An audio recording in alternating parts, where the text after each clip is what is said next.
这可是一亮一动的家呀，电视、冰箱、沙发都烧没了。最气愤的是车带烧不掉啊！该说不说，这车脾气挺暴躁，叔叔给他消消火，结果脾气更暴躁了，怒火四起，这家伙真吓人啊！特斯拉和理想说：“哥们，你自己火就行呗，非拉着我们一起火呀，好热好疼。”这小子为了省洗车的费，结果叫来消防员叔叔亲自为他洗车，嫌弃叔叔洗得不干净发起火了。我还以为这是好莱坞爆破电影，现场的浓烟四起，还有爆炸镜头。你说这是谁的责任吧？在充电桩充电起火了，烧得面目全非。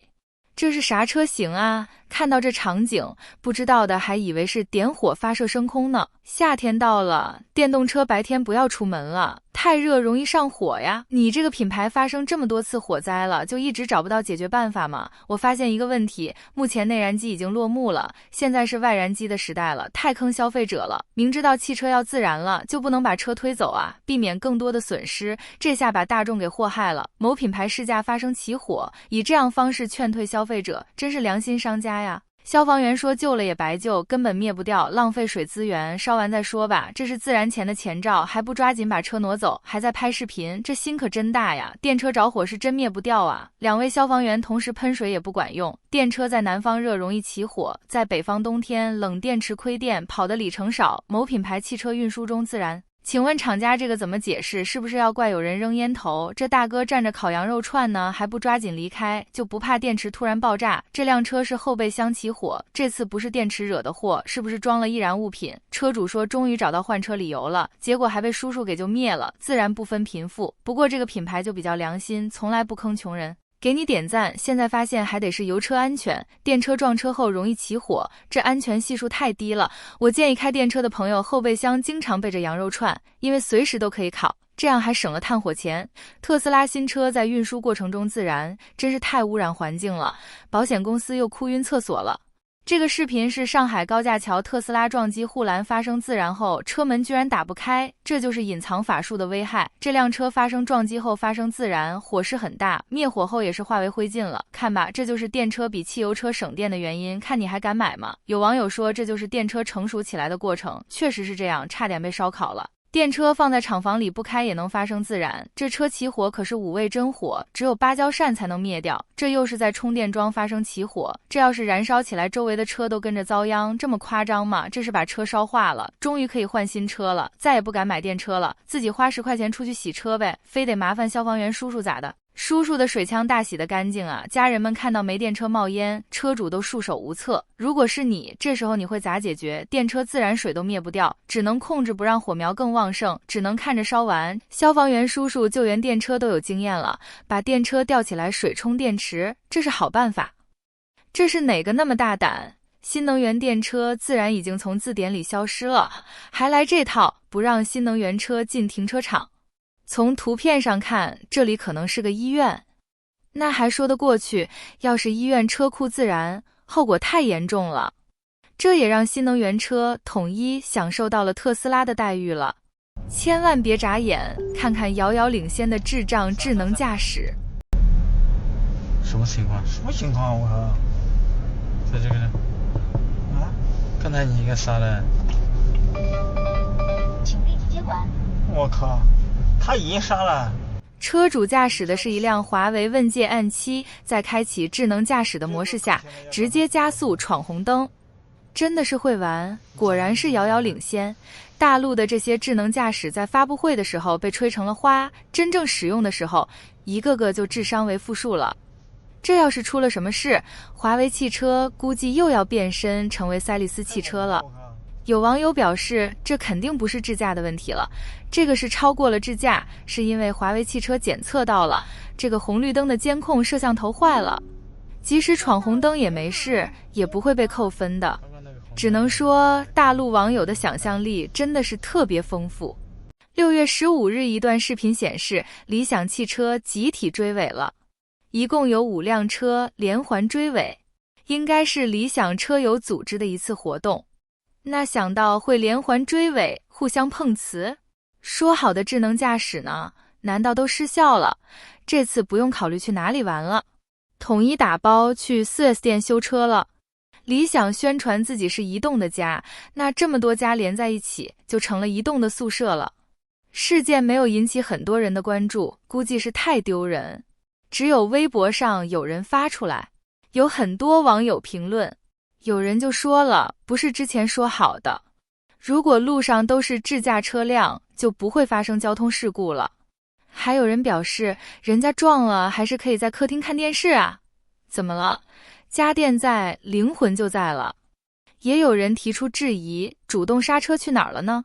在同一天，号称超越特斯拉的全自动无人驾驶出租车又出事故了，直接撞上了马路中间的护栏。有网友发的视频可以看出，有警察费劲的用车衣去盖住这个萝卜快跑无人驾驶出租车，这是怕泄露了什么机密吗？还是用武汉话说，是怕丑吗？武汉无人驾驶出租车萝卜快跑号称是全球首个支持 L4 级自动驾驶的大模型。就这样的表现，百度老总还好意思说领先特斯拉3年，真的搞笑。也就是武汉政府厉害，让这样不成熟的项目落地，事后由交警帮忙擦屁股盖车衣。神奇的是，萝卜快跑公司表示将在明年实现盈利。武汉的那些小白鼠真的是好用啊！家里就是好，电池包只是断了一根线，开不了。4S 店就让车主花9万块钱换整个电池包。师傅，咱车什么情况？我这车满电放这儿了，也就8个小时吧。早晨起来，然后再启动车辆，全车没电，拖到4S 店了。整个检查完了，说是电池包的故障，然后说要返厂维修。然后我觉得返厂维修太贵，然后就把车拖到您这儿了。读了一下故障码，发现所有的电池采集器都报通讯超时故障。检查后发现，就是这个到电池包的看通讯线断了，单独飞一根线接到电池包的看线上，就飞了一根线，就消耗了比亚迪的电池包，给车主省了几万块。你觉得我们该问车主收多少钱？我觉得你应该免费，你整天的掏逼叨比亚迪不好，没起诉你就不错了。而且最近随着比亚迪秦奥的陆续交付，有很多人已经拿到车开始跑续航。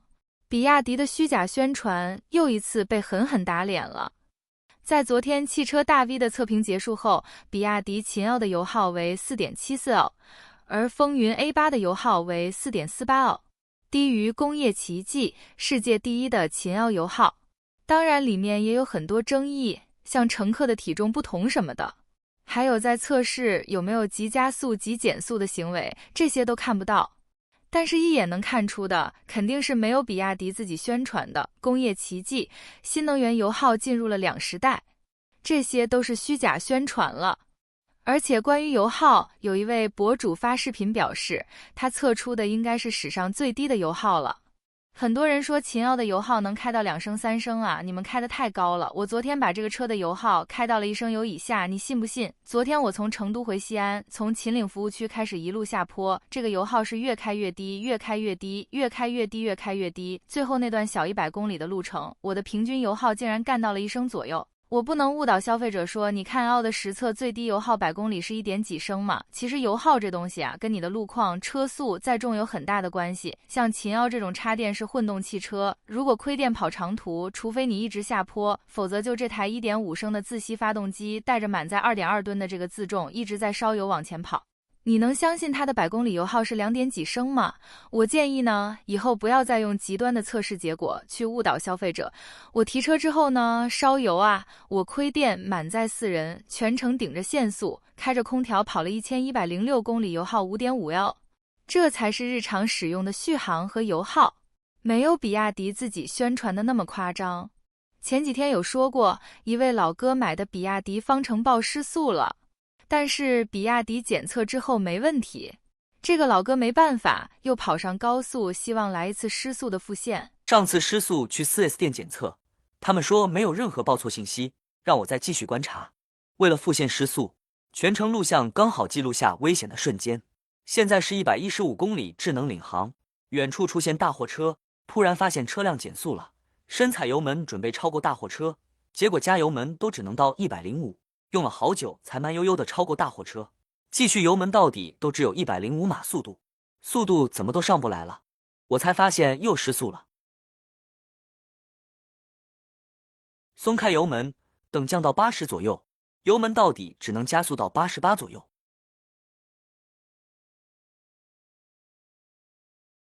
再松开油门，等速度降到60左右，油门到底，只能加速到84左右。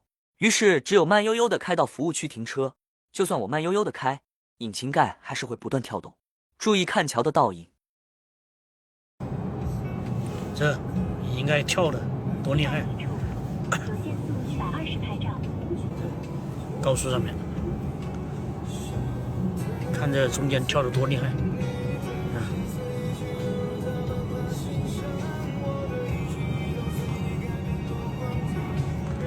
到了服务区，同样采用万能的重启大法，就是下电锁车、上厕所，然后再解锁、上电。现在测试加速油门到底，是可以超过100，最高试过超过130就没敢加速。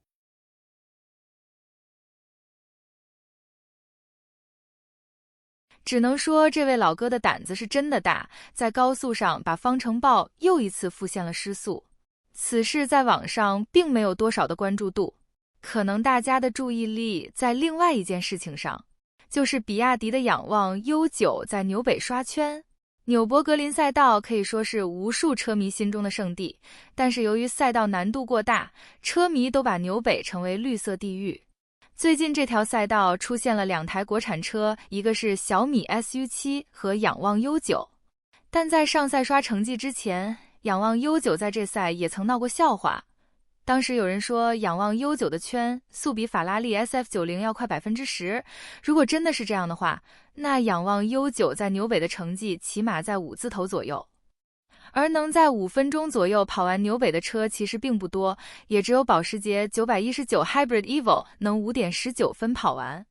所以说仰望 U9 圈速比 SF90 快 10% 是没多大可能的。这台送去刷圈速的仰望 U9 还是经过拆空了的飞云辇版本，跟之前在上赛的那台一模一样，但具体的圈速成绩目前还未公布。